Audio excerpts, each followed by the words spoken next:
Same thing is true about Seattle City Council. We are really interested in the work you are doing and how we can continue to work together. I don't know whether, Senator, have you been recognized? Bob Hatsagawa is here with us. I want to talk today about a number of things, but I also want to open the floor for your questions. When I talked with Ollie, I said, you know, I have parks on my mind to talk to you about. I also would like to open the floor if you're interested in what's going on with our universal preschool, with the $15 an hour minimum wage, with district elections. The floor will be open and I'm here to talk to you about that. But if you'll give me about 3 minutes to talk to you about parks, this is on the ballot in August. And the amazing thing is how many people aren't yet aware that we are going to be voting for our parks in August. And your ballots are going to be dropping in 3 weeks. So I am here to reach out to let you know, please watch for that. Please support our parks measure. Our parks levy is expiring at the end of this year. And over the last number of years, as many of you know, since we've gone through a serious recession, our parks have not been maintained as well as they could, and they now have a major maintenance backlog of $267 million. So we did a strategic plan. I was the parks chair for the last 4 years. We created a strategic plan. We went through looking at all of the parks, our 465 parks, our 26 community centers, to figure out how are we going to maintain them going forward in a way that is pleasurable for all of us. So after a couple of years of work on the strategic plan, we asked a citizens advisory group to come together, which they did over the last year. We had many, many meetings out in the public and asked people, would you support something called the Seattle Park District? Seattle Park District is allowed under state law. Tacoma has had a park district for over 100 years.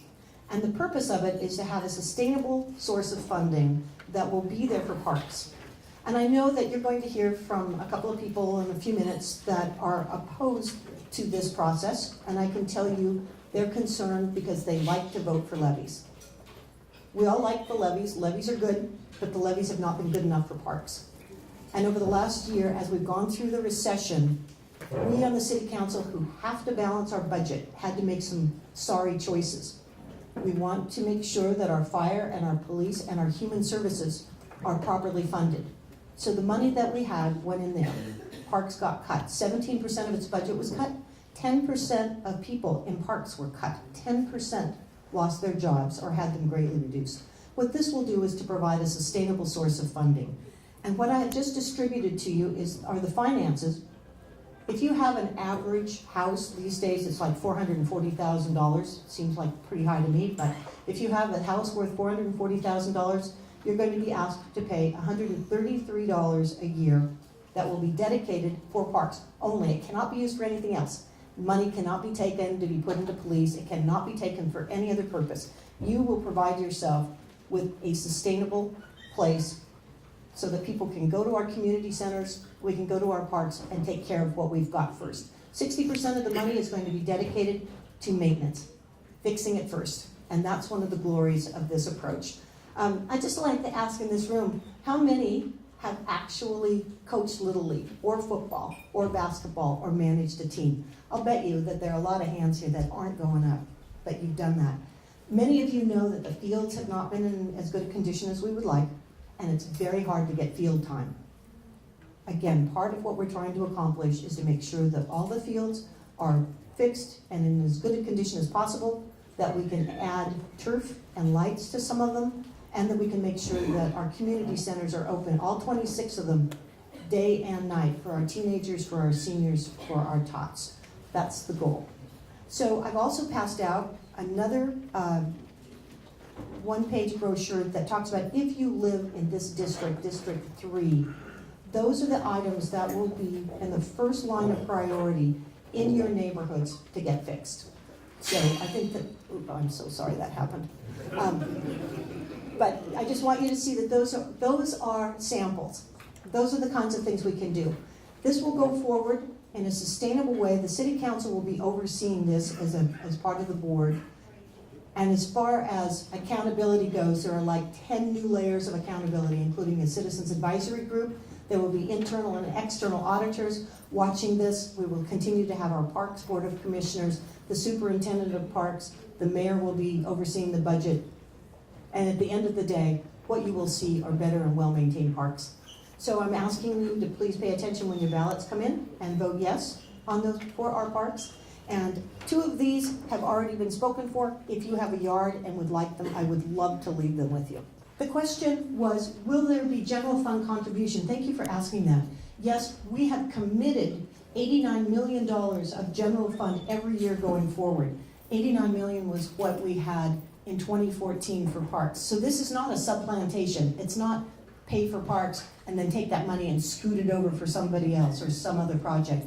$89 million of general fund, which is what we paid for this year, is guaranteed to go to parks. This will add on. So if your community center is decrepit, money will be able to go into your community center. Will there be a policy statement requiring an aggressive and assertive effort to provide opportunities for women and minority business? Yes, there already is. There's what applies to the city now will apply to this. This, frankly, is a framework for raising money and revenue. It doesn't change whether or not the parks can be sold. They cannot. It doesn't change whether or not our contracting rules change. Minority and women business enterprises are right at the top of the list. I'm also pushing for project labor agreements to make sure that our unions are involved, that we have really strong connections for apprenticeship programs and training. So everything that you have seen to date, that you've come to know and appreciate with the city, will continue. Well, I'm interested in whether the new funding, at least in the new funding plan, there are prospects for new community centers, new parks, that sort of thing, not just maintenance. Yes, 25% of the money is line itemed right now for particular projects. And in the last levy in 2008 going forward, we acquired 14 parcels of property that we didn't have the money to develop. And those properties are all around the city in what we call gap. There was a gap analysis. The Olmsted brothers had identified, and as their goal was to have a park within a half a mile of everyone in the city that they could walk to, or a green space or a community center. We've now followed up on that. We've just about closed those gaps, and those parcels will be developed before anything else. Money is earmarked to develop those individual parks. Have they been identified? Yes, and Is there purchased. Still an opportunity to provide input? Oh, yes, total opportunity. The parcels have been purchased and they're held, but the neighborhoods have yet to come together and tell us what they want. One big example is at Smith Cove Park, which is at the base of Magnolia. That was a wonderful little moment of good government where King County and Parks bought a parcel of property from the port, and that parcel is going to be used for a combined sewer overflow. I know that Mr. Proctor knows all about that, and that is under development right now, and then the neighbors will come together and talk about what do they want it to look like on top. And so that's just getting going. On all of the other parcels, the 14 parcels that are sprinkled around the city, same thing. Neighbors will come together and design. Again, this is on the ballot in August, and would love your help in reaching out to your friends and neighbors. I actually have some little postcards here too. If you are interested, you could put in your business window or to hand to a neighbor if this is of interest to you. This park is so important to us. It's important to me personally, in no small part, because there is nothing more equitable than our parks. Nothing more fair, because they're open, they're free for everyone. 465 parks that you can walk through, that you can take your child to, your grandchild. We need to be able to fund them and maintain them well. So I will leave a few of these cards if you are interested. I just appreciate your help, and just know how much I appreciate the fact that you are here today, that you are supporting Tabor. And I was smiling when you were talking about what your vision is and what your first two mission statements about having a sustainable funding source and being of service to each other. That's the way I feel about parks. Thank you very much. Thank you.